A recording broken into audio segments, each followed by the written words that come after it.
Hi, everybody. Welcome back to Two Bad Decisions. I'm Laur. And I'm Han. And today we're not shit posting today. We're getting a little Mhm. serious.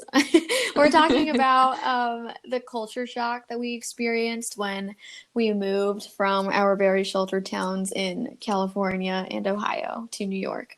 And yeah, getting a little bit more serious. Nothing too crazy, but we did want to check in first. So Laura, how are you? I'm doing swell, Han. Sh- I have short blue hair right now. I didn't want it to be blue. Let me just say real quick, don't buy good, die young.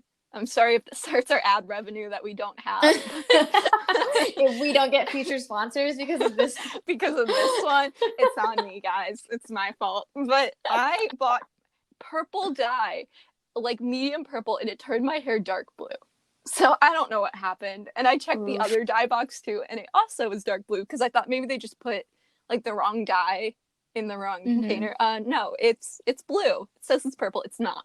So don't buy good dye young. Sorry, that hurt our head It revenue. doesn't it definitely doesn't look bad, but I do get that like it's not what you wanted. So Not even like for application, it's amazing. Like it works very well.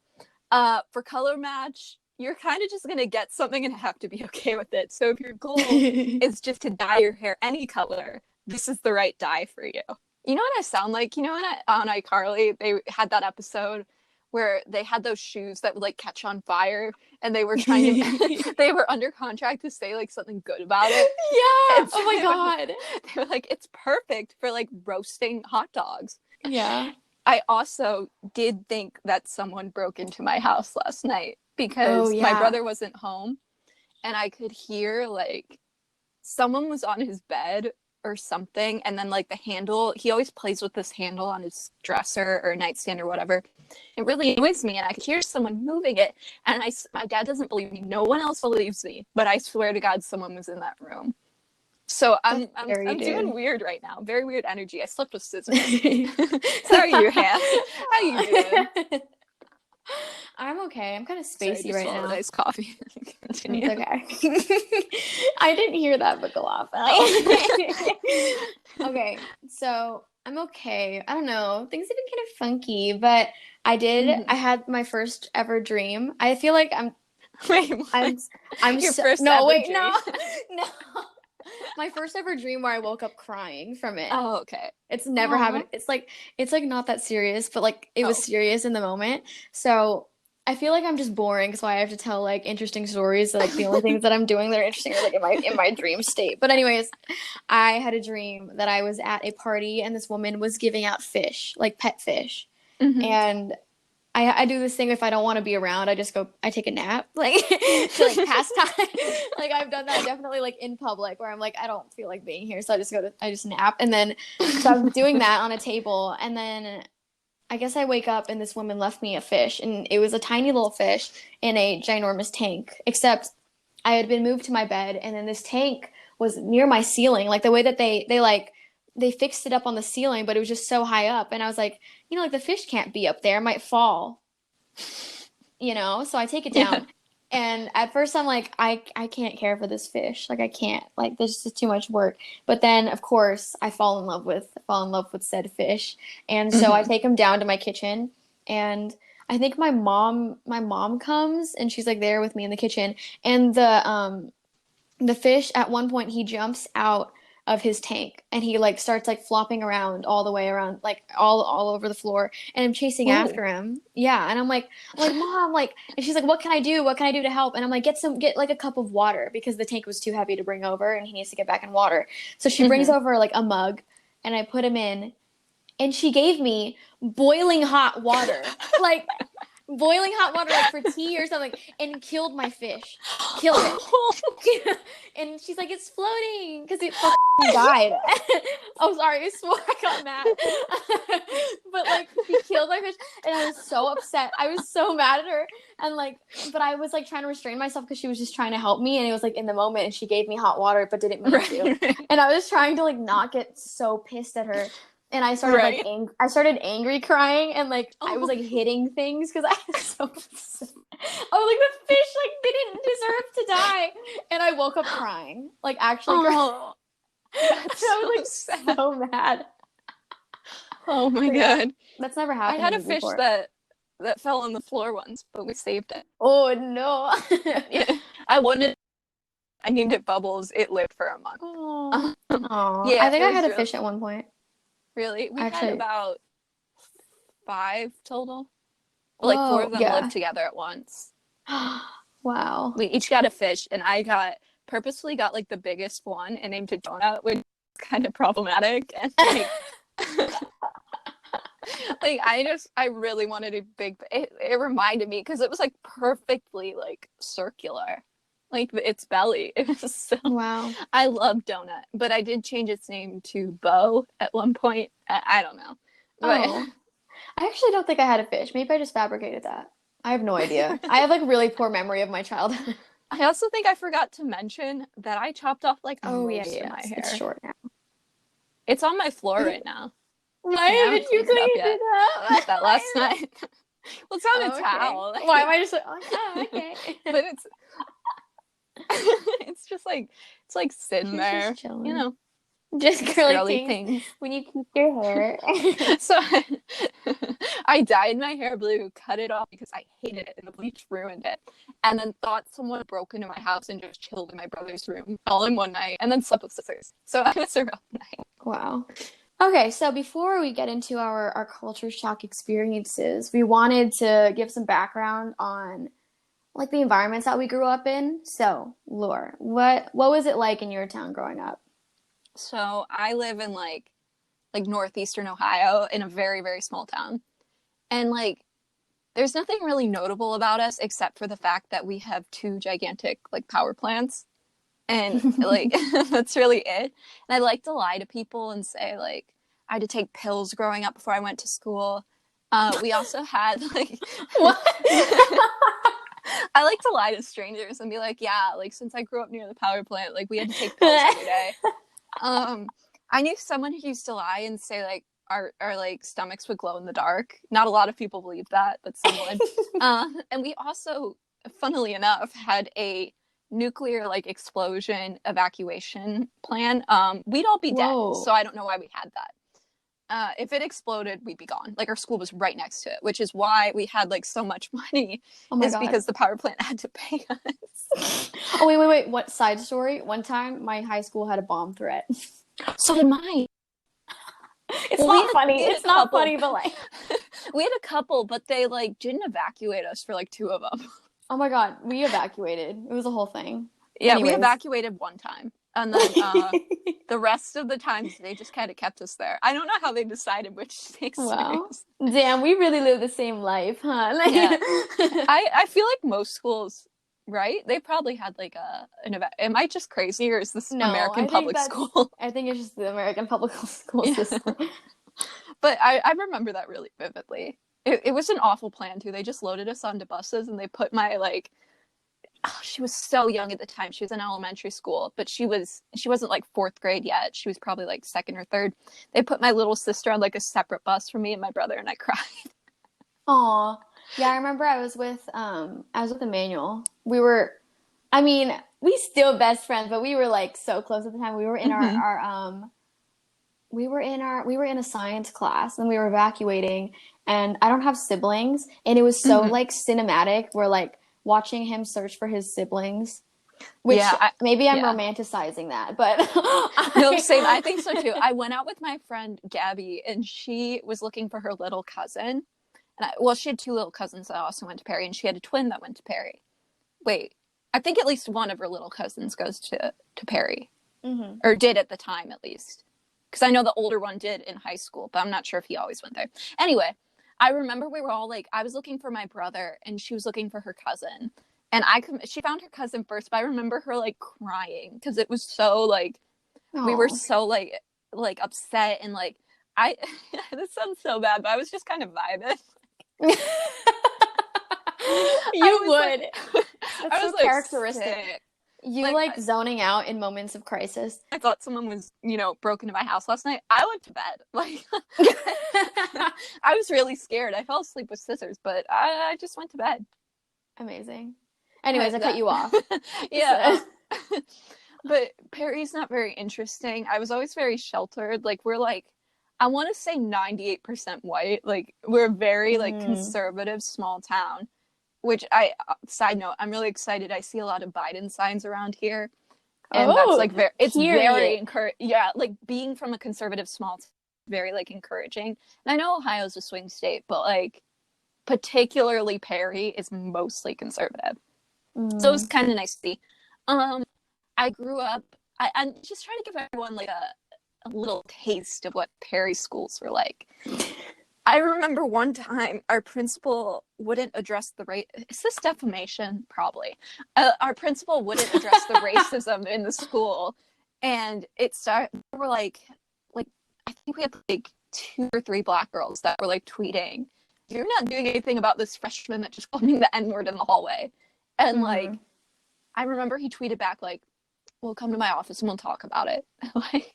Just the worst at handling things. That has some Trump vibes, though. Yeah. Tweeting back. Yeah. And I remember, like, just the energy of the freshmen was really bigoted, too. Like, I remember they would use, like, I heard these freshmen using, like, the D slur in the hallway. And I had my headphones in, and by the time I was a senior, I just kind of lost my mind. I, like, ripped one out. I was like, what'd you say? Like... And they weren't even scared of being like bigoted. Like they were like, it's funny. And I was like, oh, I gotta go. Like they weren't even, if an upperclassman ever did that to me, like as a freshman, I would have cried. Like they were so bold and for no reason. And then one time I remember I like really got into like gun control advocacy around my junior year. And we were having, me too. Yeah, because that was around the time of the Parkland shootings. Yeah. Well, national walkout. Yeah. And I don't know, I got really into it. And we were hosting for D14, which is their district, like a town hall. It was when they were trying to get every district in like the whole of the United States to do I think they called it Town Hall for Our Lives. So maybe. I said that very Ohio-y. I was like, Town Hall. Yeah. Yeah, you did. But I remember like I was handing out flyers. No one came. I was handing out. Oh, and my AP Gov teacher did. Love him. Shout out, Mr. Goodman. But I was handing out flyers in the library, and this one guy was like, "No, you wouldn't take one." So I was like, "All right," and moved on. And then he just sat there and yelled at me, and like he was like, "What's even your platform? Like, I was like, well, I know we can never like fully agree, even though it should be a bipartisan issue, but like maybe we can come to some kind of like agreement. He's like, you're trying to take my guns away. And I said something along the lines of, well, are you mentally like stable? He didn't really have a counterpoint for that one. But then we got to the point in which I said we should take any kind of weaponry away from people in groups. And we disagreed on this one. And he said, Why? I don't get it. Why would you? I was like, he goes, that's against their rights. And I'm like, well, they're against other human beings' rights. So I'm not really that pressed about it. And he said something along the lines of, why would you take guns away from the KKK? Oh, no, that's a little sweetie. Taste of Perry for you. And thank you so much for this little insight. I went home and cried. So I didn't know what else to do. I was like, if I cannot convince someone that an actual hate group, which isn't even illegal, by the way, should not have guns, what rights do they have as a hate group? Like, that doesn't make any sense. You decide that you have power to take away someone else's rights, to vote against someone's rights, to actively like lynch people. You know, you don't get a say in what rights I give you now. It's not you also don't get a weapon to help you to spread your hate. What the right. And from my perspective, if say we did that, well, we do this. We do sell weaponry to both sides of like a conflict for profit. But I like to frame it like this. If we were to give a country that like America like viscerally hates weapons, and then they were violent towards us, we'd we'd place the blame on ourselves because we gave them the weapons. Therefore, if we're essentially funding the KKK. Like, it's not. I I don't know what's Yeah. so hard to understand about this. Like, don't give weaponry to hate groups. What is wrong with you? And if you want to have a gun so bad, don't be in a hate group. Right? It's so easy.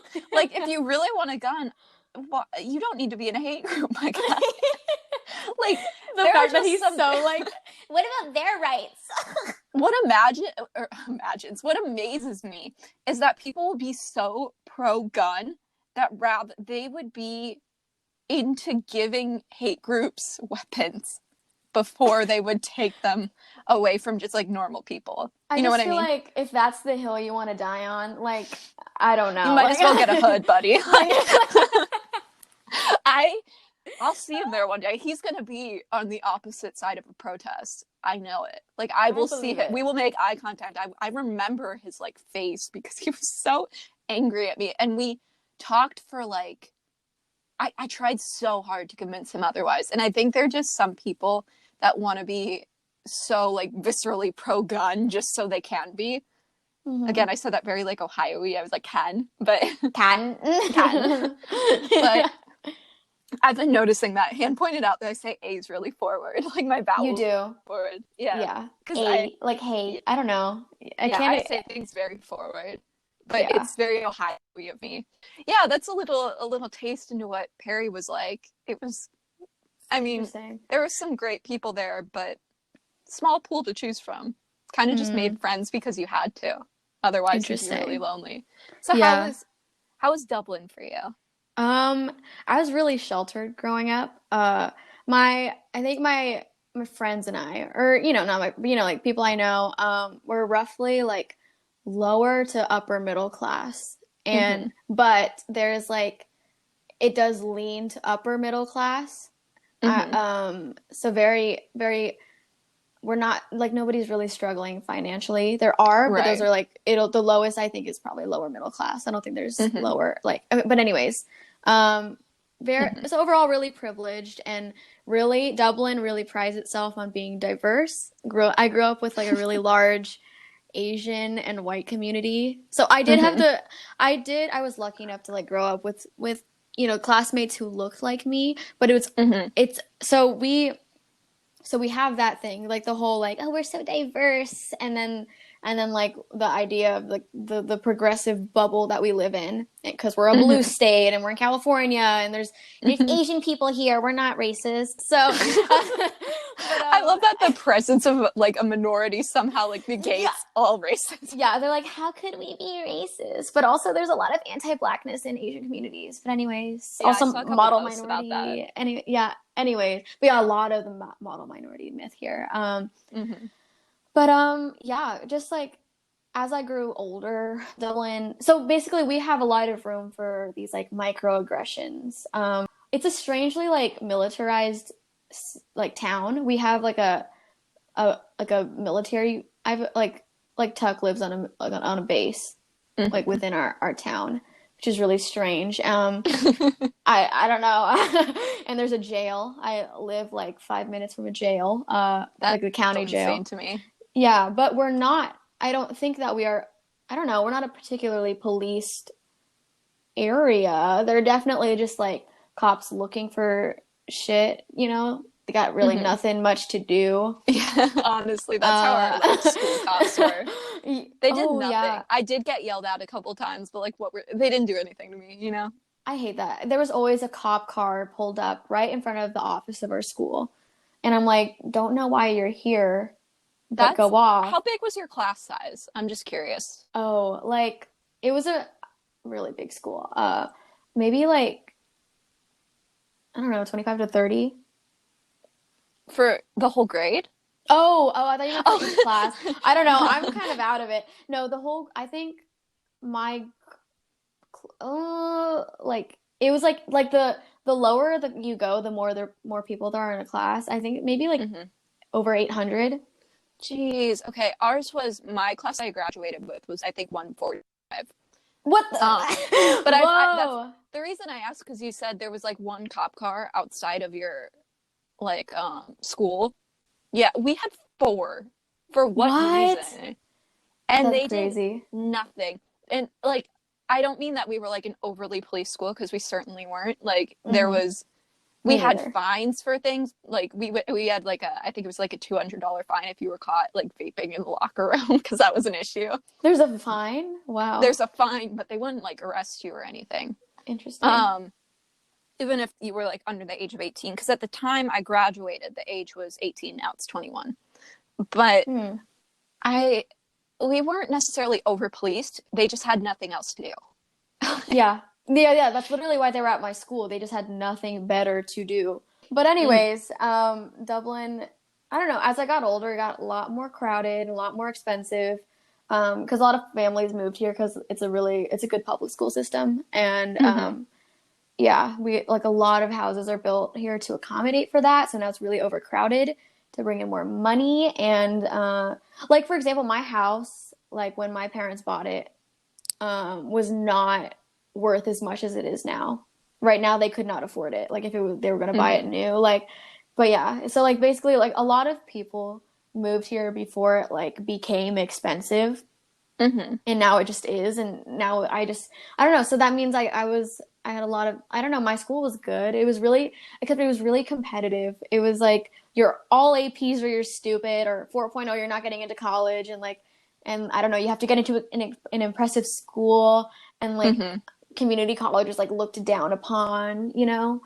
Right. So yeah. But I don't know, that meant but because like the school was so competitive, it meant like I don't know, we had a lot of resources, like I guess. I mean, I don't know. We had a really nice theater. It was like a lot of art stuff, so really good That's nice. theater. Yeah. But yeah, We were that's like every other small town where it was oh. funding went to football. Oh, Like, yeah. We didn't have that too, but we just happened. I don't know. We just had a really good. It was like a city owned, like the theater was owned by the city, but it was like on our like oh, high gotcha. school. Yeah. But yeah, it was a Uh, really nice theater. Ours was ours was in our school, and it was like weird because I remembered I had like dance recitals there when I was younger. But Hmm. it was a nice theater, but like our music program just wasn't really funded that well. Yeah, I was lucky. It was like a good. I don't know. I think it was a good education, I guess. But Hmm. Yeah, I think I got a good education at Perry too. We had tons of resources, but that was because of the power plant. because you the power plant, baby. But It yeah, became such a good area because of that. Like such a like yeah. I guess I shouldn't say good, like more of an affluent. Well, not even necessarily affluent, but like just we had better resources. Like than our rival town, Madison, which was like I live half the time. Usually, I live in Madison, or at least I did in Hmm. high school, because that's where my mom lives. And then half the time I'd live in Perry. Most of my time I spend in Perry now, but it was just really interesting to see the difference. But it was also like a funding difference as well. Like you could Hmm. see Madison, there was a running joke that like the kids in middle school did coke, because there was such like an not even necessarily underfunded, but just less funded than us school. Mm. And then which led to like a lot of drug issues on their part. But Oh shit. Yeah. yeah. Yeah, so Yeah. basically we came from pretty very privileged backgrounds. Yeah, really just like I don't know. I mean like obviously there was some politics, but going to New York. Okay, well first of all, when I lived in Dublin, like before I left, I just like hated it. I wanted to leave so bad and I was like I need to like get on my own and I'm so independent, right? And like then I go to New York and I was just so lonely. Got so Same. lonely. Had no friends and we were like in a weird position to make friends because we didn't live on a campus with other freshmen who wanted Mm-hmm. to make friends. We were just like in a separate housing building with like people who were 4 years older than us and then were Right. ready to graduate. So it was like a lot. I don't know. It was different experience. Yeah, I'm definitely the freshmen I did live with, because SFC had like quite a we I lived with freshmen.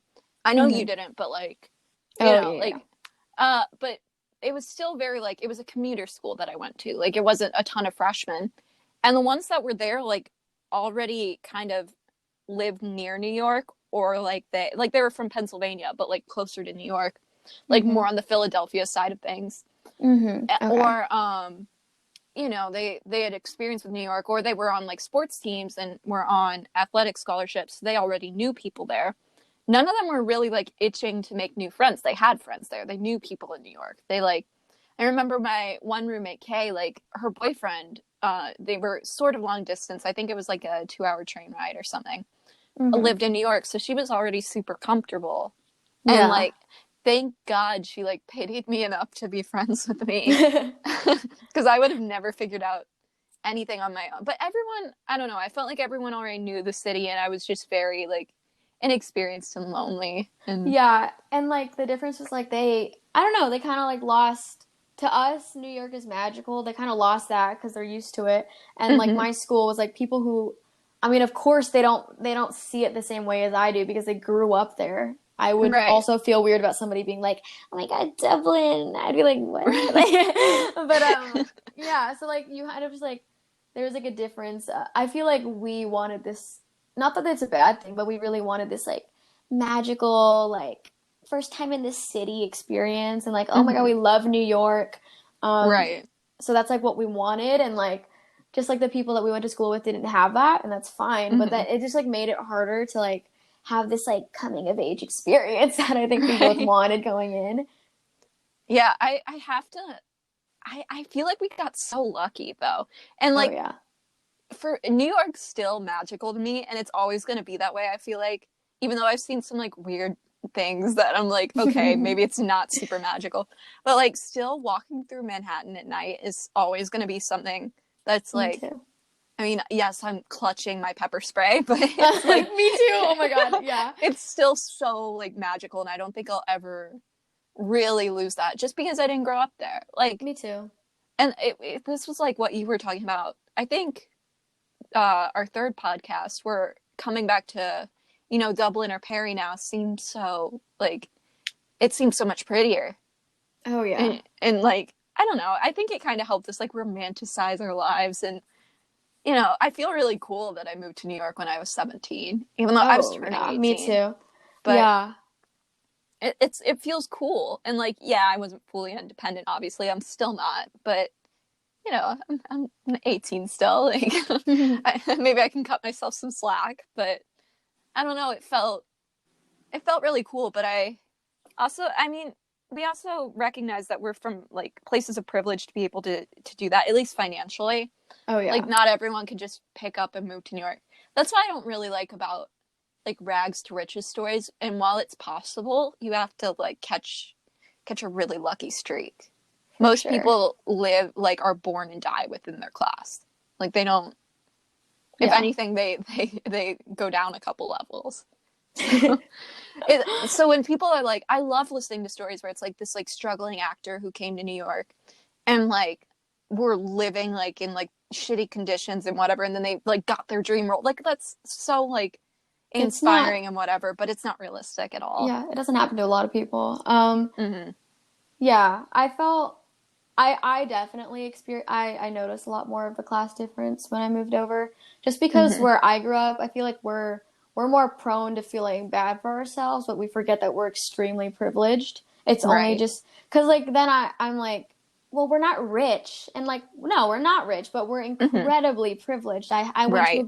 I had a really great I had access to like a lot of resources. I had a really great education, and I forgot that because I don't know. I don't know. I just wanted to feel bad for myself or something. But then so now I go to a community college in New York, and it became clear to me how much I was romanticizing, and it's good. It's good. I think you should. I don't know. You should go through life thinking you're a main character. I think that's fine. And like, but I did. I felt bad.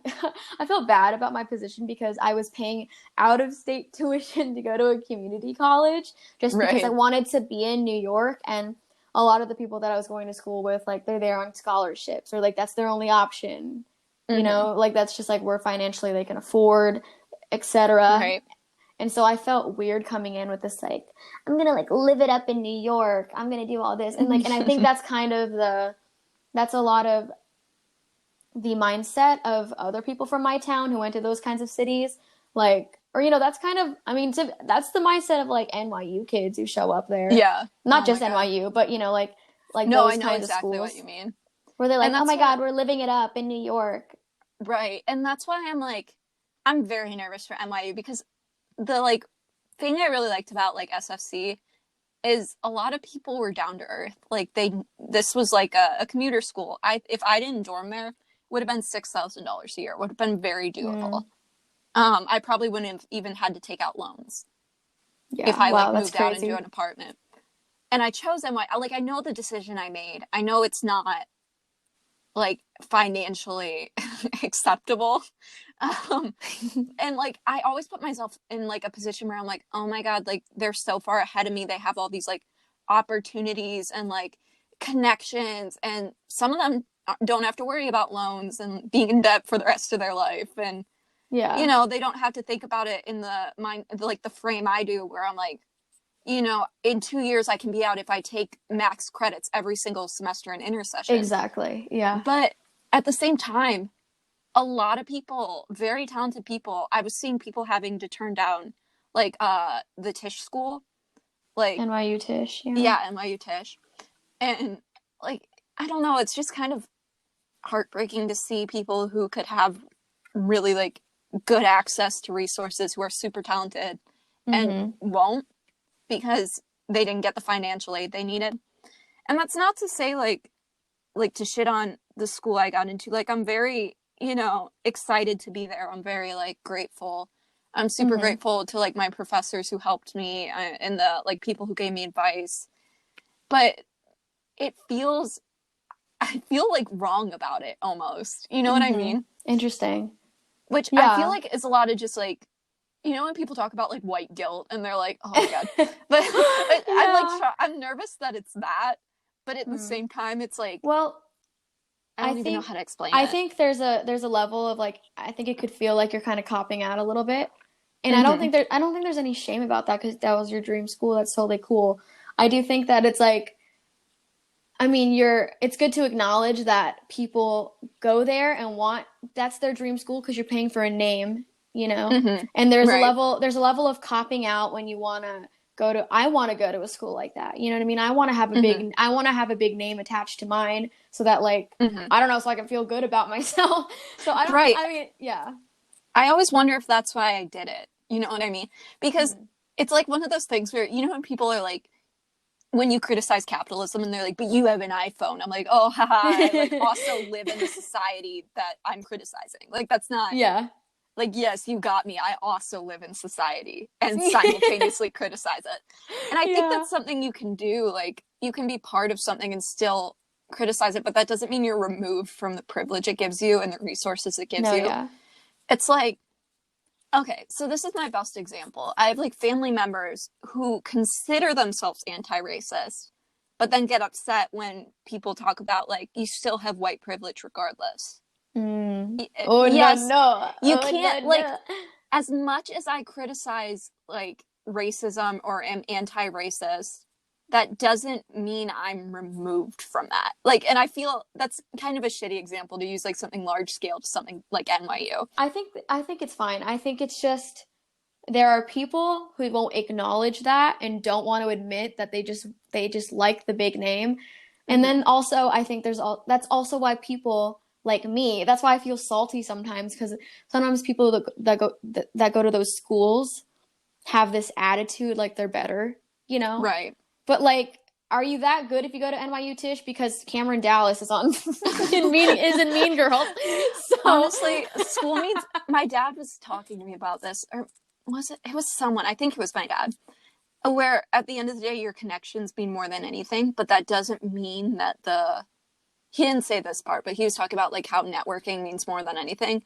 But at the same time, so does the school you go to. Like, it can offer you a lot of resources and opportunities that other people don't get. So I'm like in a weird place where I'm like, I'm participating in something like I heavily critique, you know? Yeah. And I think that's okay. I think that's perfectly fine. I don't think there's anything bad about that. I think it's just good to acknowledge, you know? Right. Because then you're not just like, I don't know, cruising along and like thinking that it's cool. But I don't know, it's just a good thing to be aware of. Right. I feel like sometimes I walk the line though between like being introspective and also just being ignorant. So like I'm like I don't know exactly where I fall on that, but I don't know. I think it's good to just realize that most of the things you do also have shitty repercussions for other people, especially if you come from like a place of privilege. So I don't For know. sure. I don't know where I stand on my college decision. And I know, like, when I was thinking about it, like going back to, do they have 5-year reunions for like high school reunions? I don't know. I don't think so. No? Okay. Well, I was thinking like in 10 years, like all the people that were like shitty to me or like, just like awful bigots, like I could throw it in their face. And I'm like, but then you're doing the thing that you hate, which is when people throw like big names in their face. And I'm Yeah. like, I don't know. I feel weird about like the whole NYU thing. Sometimes like, I don't know, you like feel like you don't deserve to get in, or like, because No. people there are so, I kid you not, they're so smart and so connected. And I'm like, I know I'm bottom like 25% in that just from my SAT score. Like it Screw the is. SATs. Screw that. I'm proud of you for getting in. I was so happy for you. I'm love really you, excited. but I love you too. No. I like think about this a lot. Like, what made them decide to let me in? You know what I mean? Because you're impressive and you're intelligent and I don't know, you deserve to have you deserve to be there. You really want to. So I'm happy for you. I do think it's good to acknowledge though that I I am also just prone to like shitting on those people because I carry some sort of shame from how I grew up about community college because of how it was like I was always pushed on me like if I'm not because like I didn't take a ton of APs and it made like they literally were like clowning you and making you feel like you're stupid even though that's normal. Really? You don't have to. Yeah, and then I was like they were kind of like that at Perry, but not super like that because I still took Yeah. honors and I took a couple AP. Yeah, it was just like really it made you feel like mad stupid. So and like you wanted to have some impressive name to tell everybody because then everyone would care like, "Oh, where are you going? Where are you going?" And then I don't know, I just didn't have anything. I don't know, I still carry that to this day. I have to check myself sometimes about carrying that like, "Oh, I'm not doing anything important. I'm only going to community college." But like if it was anyone but me, I would never say those things to them. So I need to stop like carrying that energy towards my own experience. Yeah, so I think I don't think there's anything wrong with like being like salty about that because that's how you were raised, like to think that wasn't good enough, and it is. But like as long as you like again, we have to check ourselves and be like, why am I saying this, and like does it negatively affect other people? But honestly, like when I was really salty about having to go to SFC. Like, I didn't want to go, but I knew I wanted New York, and I knew it would be easier to transfer credits in state if I ended up at NYU. But honestly, like, financially, it would be the smarter option. I know I'm getting more resources at NYU, but, like, I just couldn't do it at SFC. But again, like, I have to be in a place where I can really say that and like I have the ability to take out loans. Not everyone has that. Not everyone has a parent that's willing to co-sign. Like thank God for my dad being willing to co-sign and like making enough that we could take out that much in the next 2 years. Third year's iffy, but like yeah, for sure. Yeah. So yeah, that was like I don't know, I guess like seeing that difference and like acknowledging that I have an enormous amount of privilege when I came to New York was like big culture shock. Was not aware because like you just live in we really like Dublin really is like a little bubble and you just forget so that it's Perry. Yeah, and yeah, it's just like one of those things. And yeah, I just got really lonely and then I have this thing where like I would complain about being lonely in New York, but then when somebody brought it up, I'd be like, "No, but I love New York." I still so mad. I still haven't fully unpacked that because we're both like that, where we get so defensive of New York anytime we criticize it. Or, like, we'll criticize it, then someone else will, we're like, but no, like... yeah. And I do that when I'm, like, I tell people I won't live in New York my whole life because, obviously, it's crazy expensive, and, like, I don't think I could live there, but I don't think I could live in any one place my whole life. I don't think I'd be happy. But I was talking about it where I'm like, yeah, I won't live in New York my whole life. I'll live there for college, obviously. And then people will be like, oh, so you don't like it? No, I like, or like, oh, no, yeah, it's not all that. It's not all that, is it? And I'm like, yes, it is. It is all that. I feel the same way. Yeah, I'm really defensive of it. It reminds me of that scene from Lady Bird where she gets mad at Danny for saying that Lady Bird's mom is crazy. And then she's like, no, but she's just warm. She has a big heart. But she like shits on her mom all the time. It's the same energy. Right. Yeah. I think we can criticize things we love, but when someone else does, it feels like an attack. Yeah. And then like, but then the and they question really is, don't mean it that way. they really don't. Yeah. Because like Tuck has definitely said before, like, oh, you had a hard year. Like, you know, you were pretty lonely. Like during like this past semester, I felt a lot of loneliness. Spring semester, I was, that was Yeah, bad. and he'll acknowledge it because I told him. Like he's not like he's not out of line. And then I get like I get like defensive. And I guess the question is, why are we defensive? I think just because we feel some need to perform and like be successful. Right. I don't think I'll ever like be able to shake wanting to be more successful than my peers. Like I don't understand that. Because I also like logically, it's not a competition. But part of me like really just wants to beat out all the people who like sat there and ignored years of like bigotry and like just awfulness that went on in the school. And I just want to beat them. And I know it's subjective. I could never objectively beat anyone and still like adhere to my own personal morals.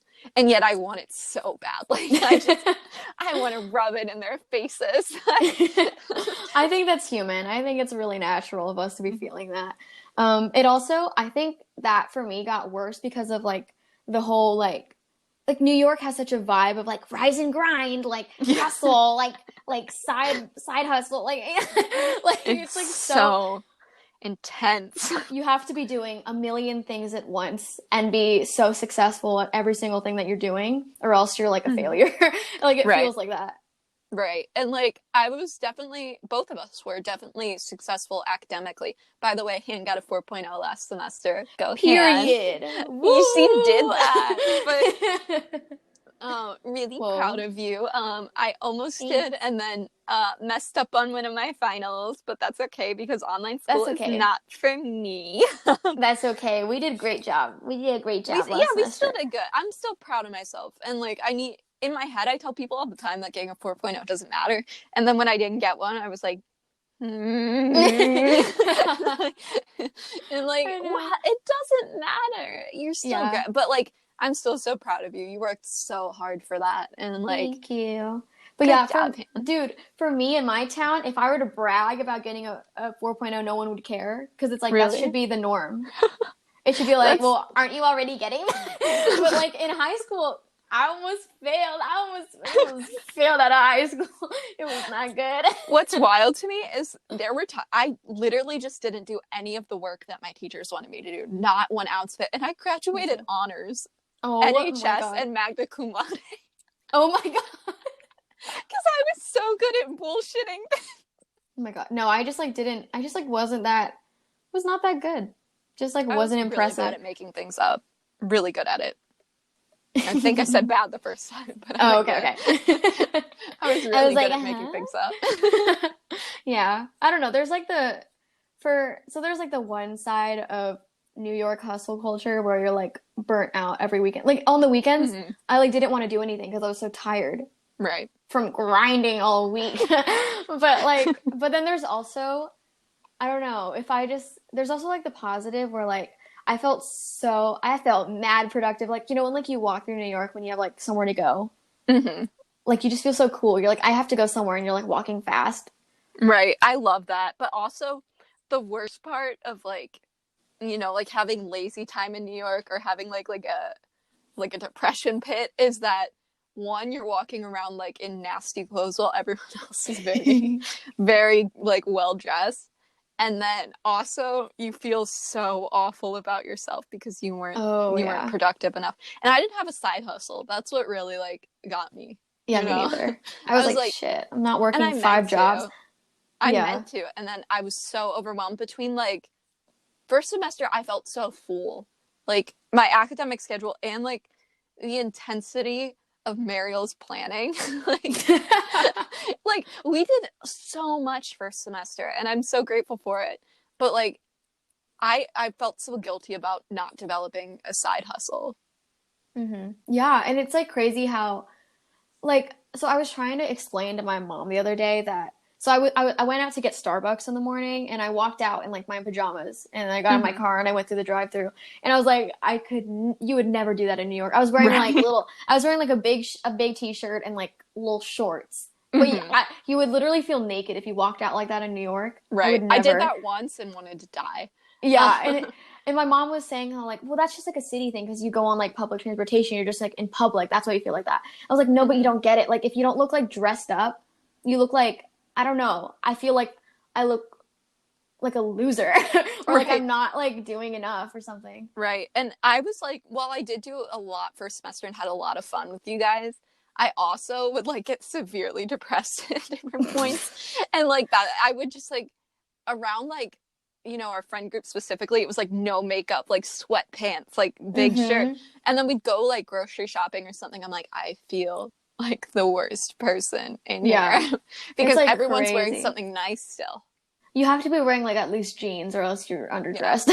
Right. It's like so weird. And Yeah. I also didn't understand club etiquette when I first went to New York. Like me and my roommate for my 18th birthday, we went to this club that I guess lets minors in because I was still technically 17. Crazy. Because it was the day before my 18th. I was still technically 17. They let me in. They didn't even check my ID. They like flashed the light at Oh, it and pretended. So I was like, this feels because a they just little want you to buy drinks. right, right.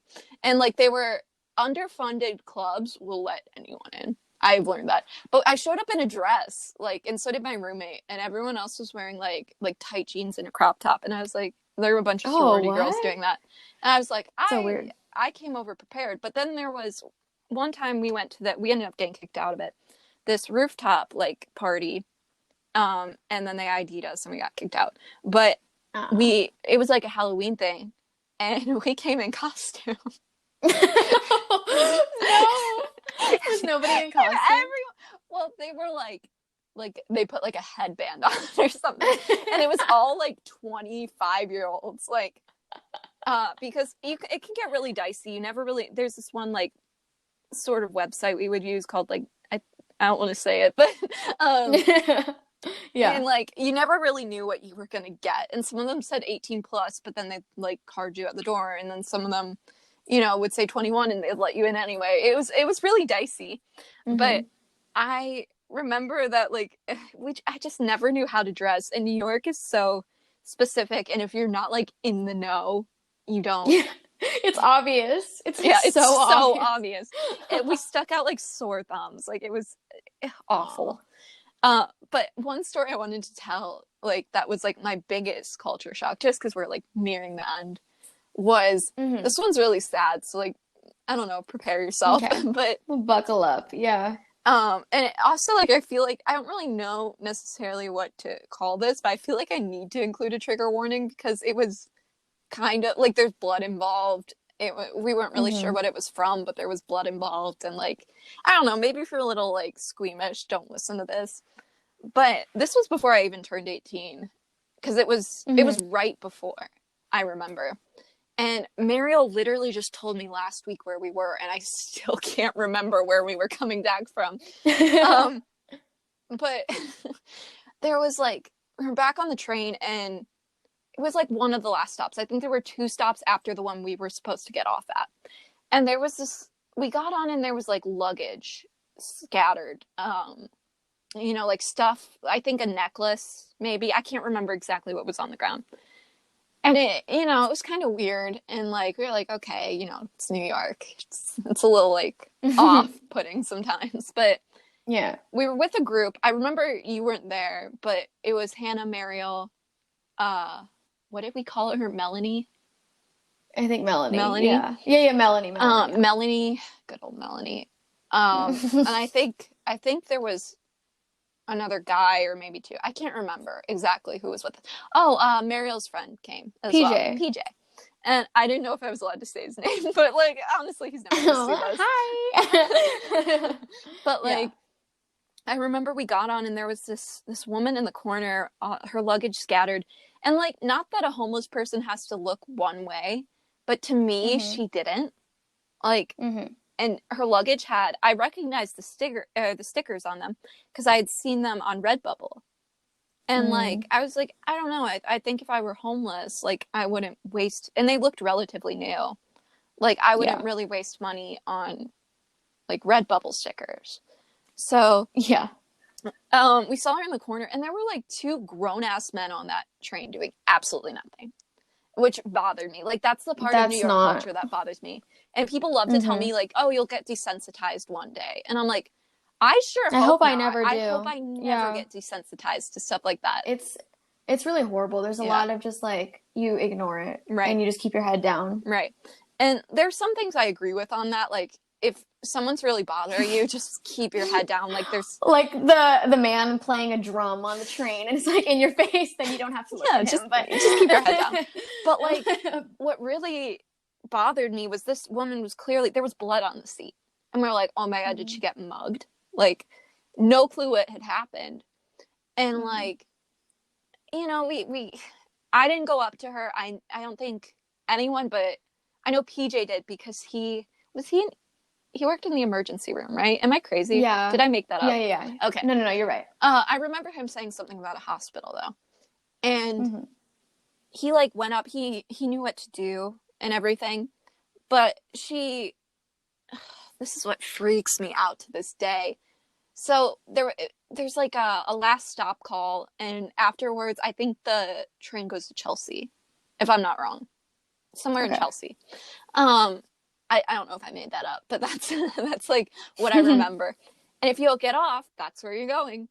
And we stayed past our stop, but then like everyone got out.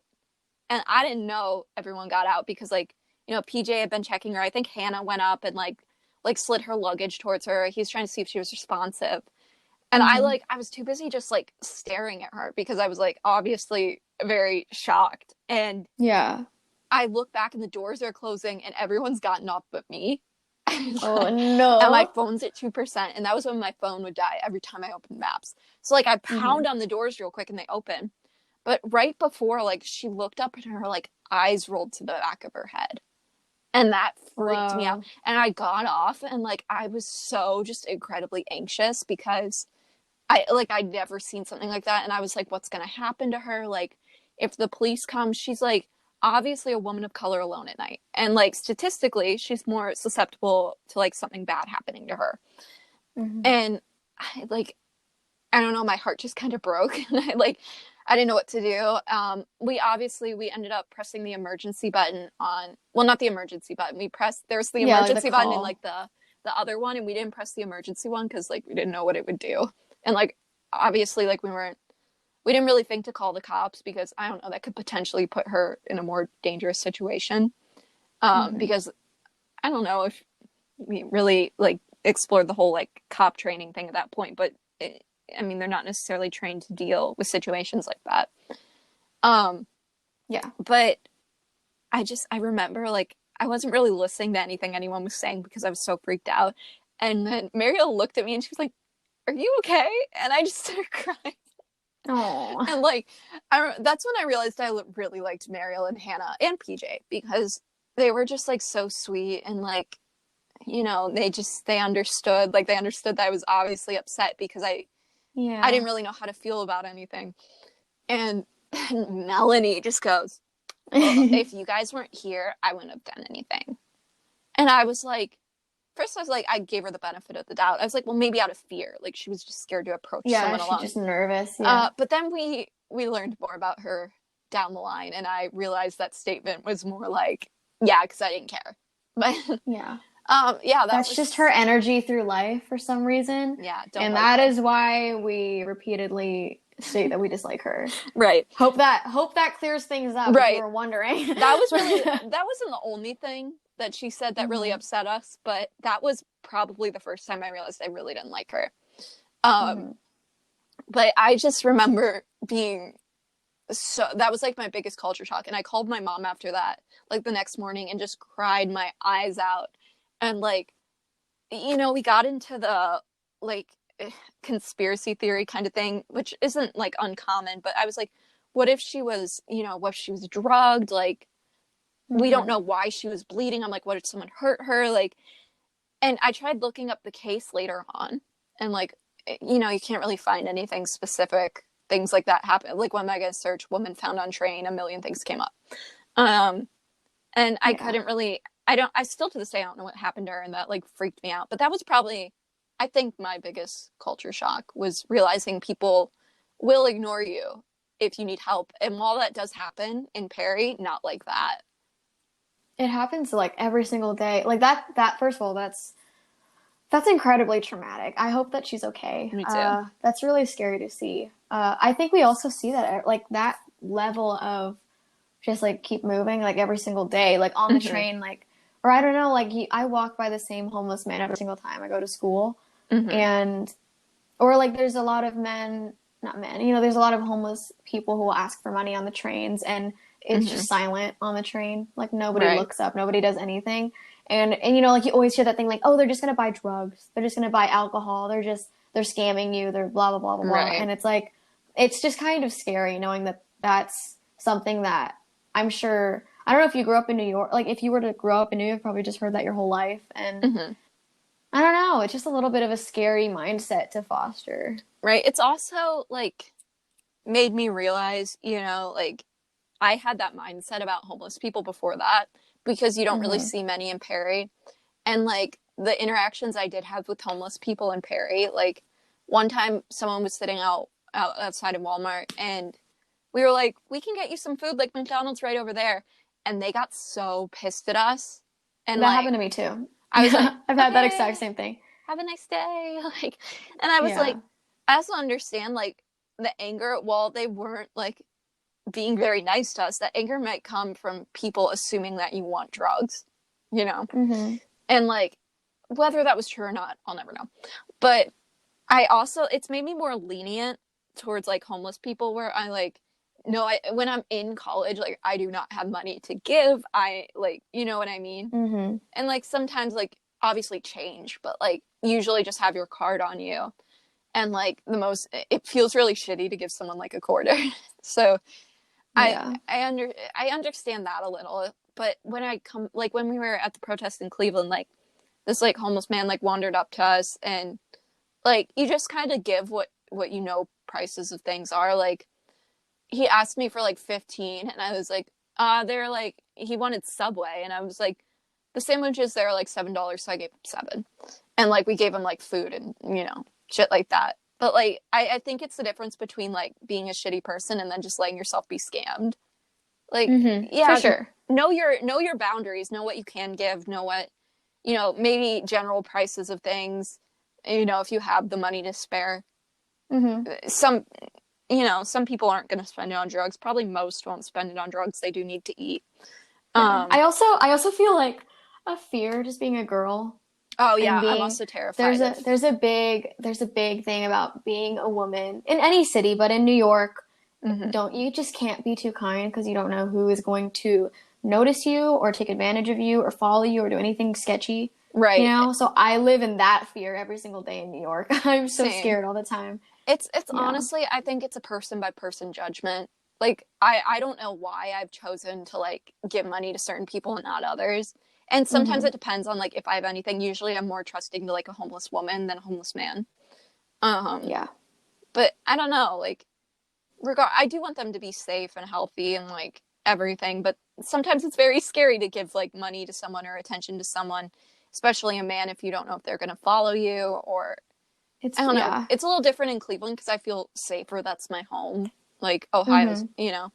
but and also like the crime rates I don't think are as bad as New York.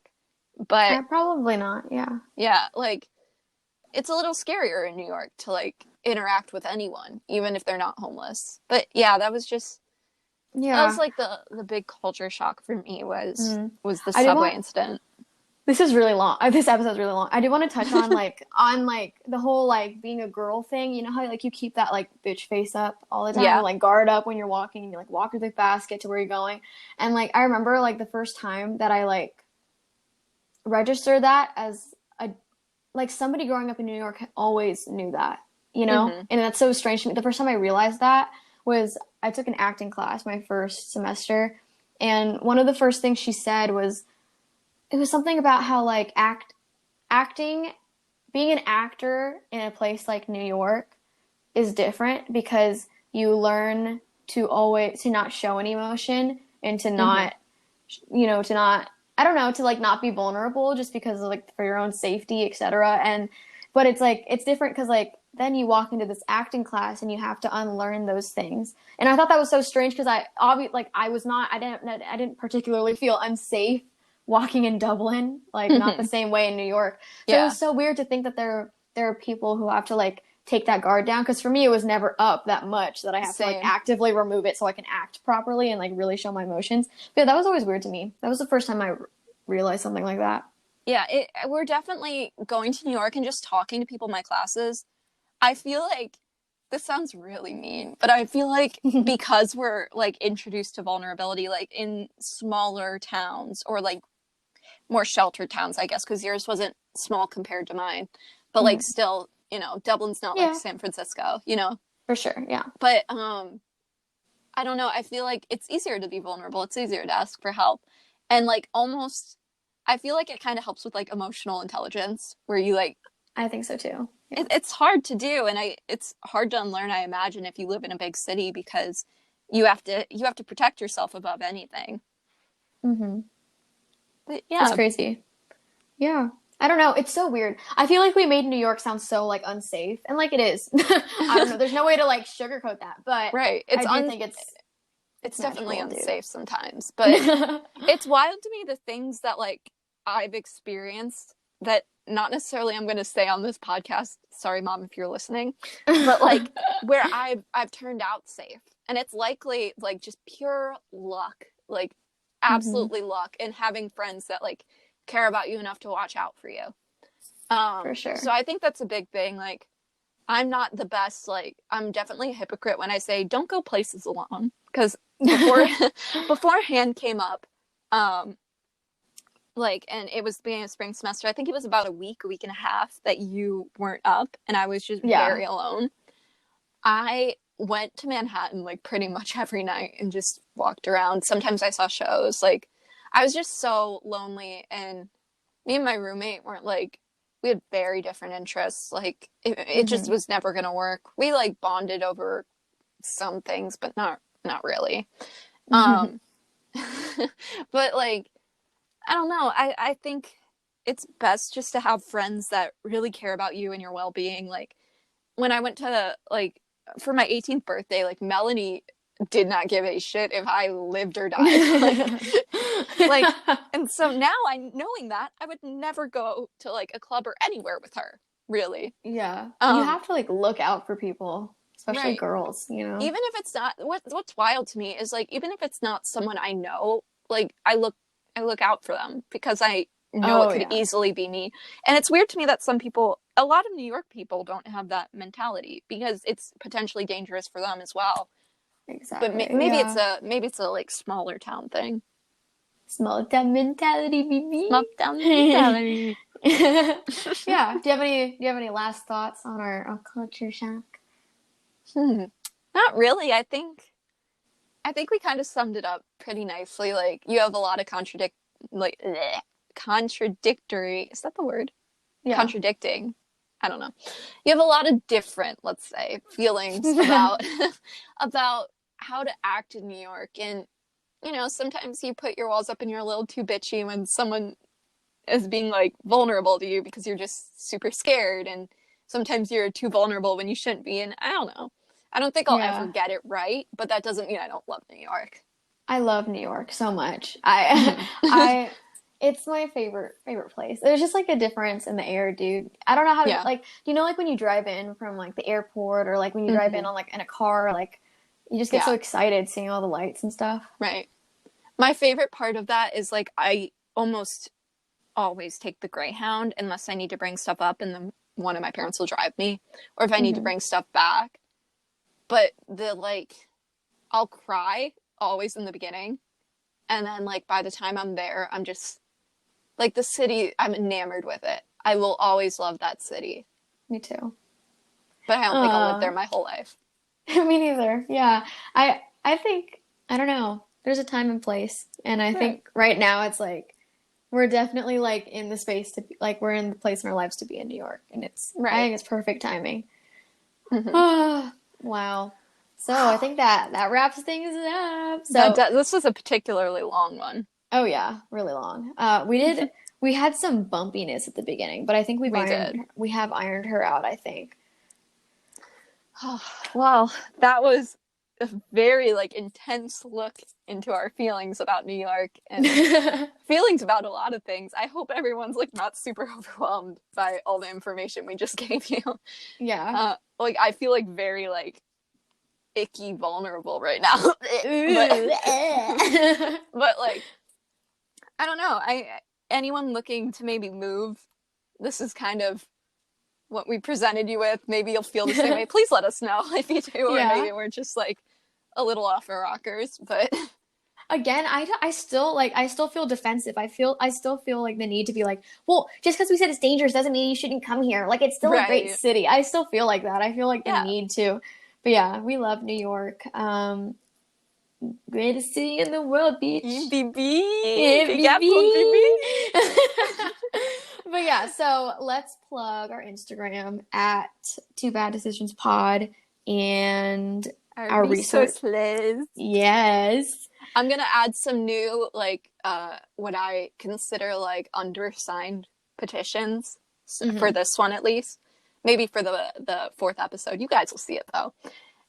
Please consider signing some of them because while some of them like they may have met their goals were like 1,000, and 1,000 signatures doesn't necessarily do anything. So I think it would be really great if we could, get some more. At least last time I viewed them, they were like around 1,000. Yeah, they might be a lot greater now, but yeah, it's really important to put the time into that kind of thing. Because I don't know, you spent over an hour listening to us if you're up to this point, so you can might definitely indulge a little. Yeah, it's good. We have a lot of things you can read, things, petitions to sign, which is our easiest action you can take, and also like officials you can contact, which is really important. So yeah, hopefully you guys take the time to do that. Be really nice. Yeah, so we would appreciate it. We would appreciate it, baby. Ew, now everyone's just like they're doing the baby talk. That's how this is how we talk to each other in real life, and it's the worst. We're like, coo. I gag every time I think about it. I'm like, people have ever heard us talking to each other like that. I know, honestly. Okay. Where do you want to sit? Where do you want to go? What do you want to eat? Okay. But yeah, that's our experience with New York. That's our resource list. That's our, our Instagram plug. We hope you've not been completely unsettled from our podcast. And hopefully we will see you next week. Bye.